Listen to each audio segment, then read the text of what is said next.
Recentemente em Touhou, vimos Kimo e Otton fazer algo raro, tentar frear Kiryu Miyazawa. Ambos alertaram que ele não estava em condições de lutar, e não era exagero, galera.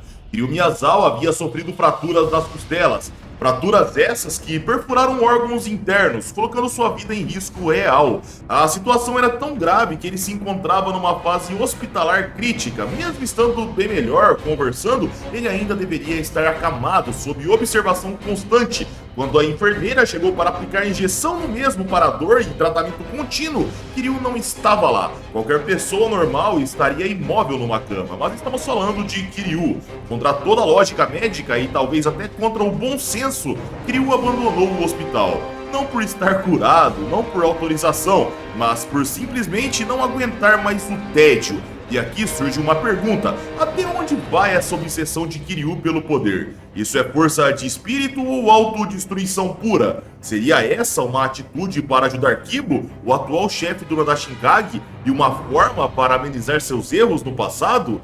Fora isso, no vídeo anterior de Touhou presenciamos o primeiro combate final entre o clã Nadashinkage e o clã Yugen Shinkage. Soron Miyazawa enfrentou o Kanzan Hishida. No combate, Soron mostrou ser superior em termos de atributos físicos, mas com a expertise e marcialidade do estilo Genshinkage, Kanzan soube usar o cenário ao seu favor e pegou uma vantagem na luta, derrubando o Falcão do Nadashinkage primeiro.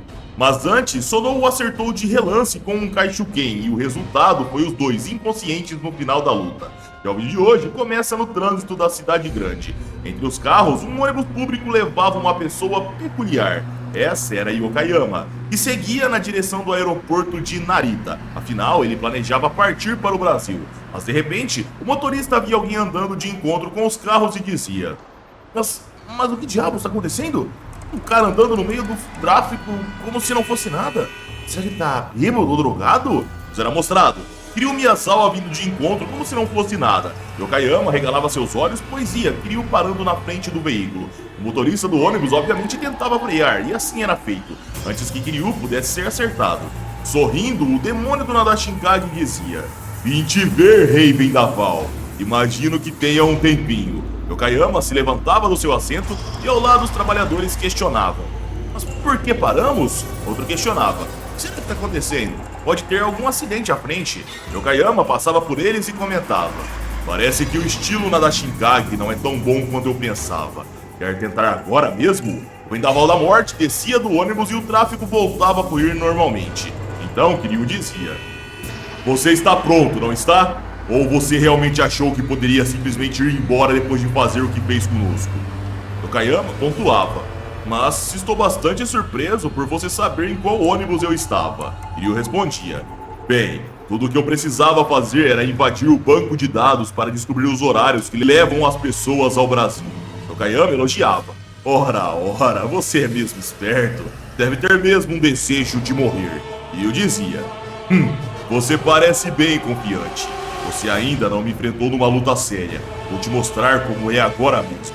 Como é encarar a minha versão séria. Kiryu avançava e Yokayama batia de encontro, mas Kiryu desviava, pisava no pé do mesmo e batia com um direto de direita. Na mesma hora, o rosto de Yokayama deformava com a sua velocidade. Ele desviava do golpe como se fosse transparente, mas era só a sua cabeça que ficava naquela condição. Kiryu percebia que um chute alto vinha e ele bloqueava a tempo. Em seguida era arrastado para trás, mas na mesma hora, um caminhão chegava na sua direção e passava. Yokayama via aquilo e comentava: por favor, não me diga que você já morreu. Ao olhar bem, o Vendaval da Morte via Kiryu ao fundo, ou seja, ele havia desviado do caminhão. Calmamente, entre os carros, Kiryu questionava: Parece que você ainda não entendeu, não é mesmo? Quem você pensa que eu sou? Eu sou Kiryu, o demônio do estilo Nadashinkage. Você realmente acha que é tão fácil me derrotar? Kiryu tirava seu sobretudo e Yokayama dizia: Isso me passou pela cabeça, mas eu sabia que era uma esperança vã. Parece que terei que fazer um pouco mais para garantir que você pare de se mexer. Kiryu jogava seu sobretudo e na mesma hora, um carro vinha buzinando na direção de Yokayama. O mesmo saltava e entrava com um chute no rosto de Kiryu que desviava e batia com sua direita. Novamente, o soco passava pelo Vendaval da Morte como se ele estivesse dividindo-se na metade, ou como se fosse invisível. O rosto do Vendaval da Morte se juntava após aquela suposta divisão e Kiryu arregalava seus olhos surpreso. Em seguida, Yokayama exclamava: Estilo Genshinkage. Golpe de 4 pontos. Os olhos de Kiryu eram acertados, em seguida garganta e testículos. Yokayama parava e dizia: seus 2 olhos com meus 2 dedos, sua garganta com meu punho e seu conjunto de bolas com meu punho. Esse é o nosso ataque em 4 pontos. Com dor e sangrando pelos olhos, garganta e testículos, Kiryu ficava imóvel e Yokayama continuava dizendo: sua visão e sua voz, você não poderá usar nenhuma das duas nesta luta. Os carros começavam a buzinar e Yokayama continuava dizendo: depois de eu lhe tirar a visão e a voz, não há muito que você possa fazer, mesmo sendo o famoso demônio do Nadashinkage. Então me diga, o que fará agora, Kiryu? Não importa o que você tente nesse momento, não há como você me derrotar agora. Basta olhar para seu estado atual para perceber isso. Nos era mostrado um furo na garganta de Kiryu, o sangue nos testículos espalhando e pingando no solo, e Yokayama continuava dizendo: ainda tem o fato de eu estar na vantagem adicional de estar numa rodovia onde os carros trafegam a 100 km por hora, e eu posso vê-los. Dizem que os demônios nunca precisam encarar a morte, mas não, é aqui que você vai morrer. Nessa hora, um carro atropelava Kiryu. O demônio do Nadashinkage era acertado em cheio e caía batendo de cabeça contra o concreto. Os carros passavam normalmente e nos era mostrado Kiryu no chão. Após alguns segundos, Yokayama se virava e decidia partir, só que no mesmo instante ele pressentia algo. Ao olhar para trás, ele questionava surpreso: ei, isso é sério? Nos era mostrado Kiryu em pé, o encarando com fúria e preenchido de sangue. Calmamente, Yokayama questionava: você está me dizendo que consegue mover o corpo numa briga depois de ser atropelado por um carro em alta velocidade? Você tinha um dublê para tomar o atropelamento por você ou algo assim? Kiryu iria tentar responder em voz fraca e Yokayama questionava: você está tentando dizer alguma coisa? Se sim, saiba que não entendo.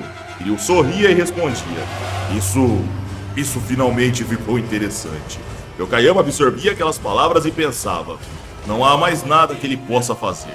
Todas as suas chances lhe foram tiradas. Talvez esse cara seja um verdadeiro masoquista. Seu braço está ferido, sua visão está comprometida e sua garganta foi esmagada. Até os movimentos mais leves possíveis devem ser difíceis para ele agora. Ele realmente parece um zumbi. Ele está à beira da morte. Não há como ele ainda ter forças. A vitória está bem diante de mim. Mas ainda assim, quando Yokayama ia fazer um movimento, Kiryu exclamava: isso é realmente interessante. Quem diria que veríamos você hesitar tanto assim? Yokayama entrava com seus golpes e pensava: tem algo de errado acontecendo aqui. Yokayama batia repetidamente, saltava para chutar e pensava: independentemente disso, esse último golpe lhe tirará a vida. Kiryu era acertado no meio da cara pelo chute, caía de costas na pista e um motorista conseguia virar o carro para o lado e desviar do pedestre a tempo. Yokayama regalava os olhos ao ver Kiryu se erguendo e pensava: mas que merda é essa? Esse cara é imortal ou algo assim? Uma pessoa normal já teria morrido 3 vezes até agora. Quer saber? Deixe ele aí mesmo. A cena cortava para minutos mais tarde, onde Yokayama ia embora andando no meio da rodovia, até que num momento ele sentia algo. Em seguida, escutava sons de gotas de sangue pingando e se aproximando mais e mais. O vendaval da morte sentia algo o olhando e pensava suando frio: não, você só pode estar brincando comigo. Não importa o quanto você... simplesmente não tem como isso ser possível. Nessa hora, um dragão gigante começava a se aproximar e Yokayama regalava seus olhos. Ao olhar para trás, ele via a fera avançando. Assustado, ele fechava sua guarda, mas de repente se acalmava e via Kiryu Miyazawa ferido, mas andando na sua direção sem parar. Assustado, Yokayama dizia: simplesmente desista. Você nem consegue mais enxergar. Não deveria haver nada que você poderia fazer agora. A chance de você sair vitorioso disso é 0, então pare. E o questionava se aproximando como um zumbi. Então qual é o problema? Você ainda não me derrotou. Não há a mínima possibilidade de eu perder uma segunda vez para alguém enquanto eu ainda puder ir embora. Yokayama avançava com sua direita e exclamava: quer saber? Eu vou te destruir. Ele pensava na sequência: o que há de errado com esse cara? Ele nem consegue reunir forças nos braços para lutar. Então por quê? Kiryu tomava um soco no meio da cara, em seguida uma sequência, e Yokayama dizia: não me culpe quando você morrer. Enquanto batia, Yokayama pensava: então esse é o demônio conhecido como Kiryu. Mesmo sangrando muito, Kiryu sorria. Na mesma hora, ele tomava um jab e um direto no meio da cara. Ele sequer se movia, e Yokayama dizia: simplesmente desista disso. Você está sob efeito de droga ou bebida? Eu sei que não é da minha conta, mas se continuarmos, você vai morrer de verdade. Vamos parar com isso agora. Ao ver Kiryu andando na sua direção, Yokoyama pensava: não importa o que eu diga, nada o deterá. É quase como se eu estivesse lutando contra um demônio de verdade que simplesmente não desiste. Que tipo de monstro se esconde por trás desse rosto humano? É quase como se ele estivesse olhando através de mim, para dentro da minha alma. Uma sede de sangue que quer me destruir. Yokoyama voltava a golpear incessantemente e dizia: caia, caia, seu desgraçado de merda. Kiryu tomava um direto extremamente forte e seu corpo começava a finalmente cair. Ele batia de costas contra o solo. Yokoyama dizia assustado: não se levante mais. Morra lentamente de uma vez por todas, demônio. Kiryu fazia um som com a boca como se quisesse responder e Yokoyama simplesmente decidia sair correndo, deixando o demônio do Nadashinkage no chão, derrotado e extremamente ferido. Mas ele sabia que se ficasse lá, Kiryu Miyazawa se levantaria de novo. E dessa forma, pessoal, com o Kiryu sendo um alvo constante do Genshinkage nos últimos capítulos, o vídeo vai chegando ao fim.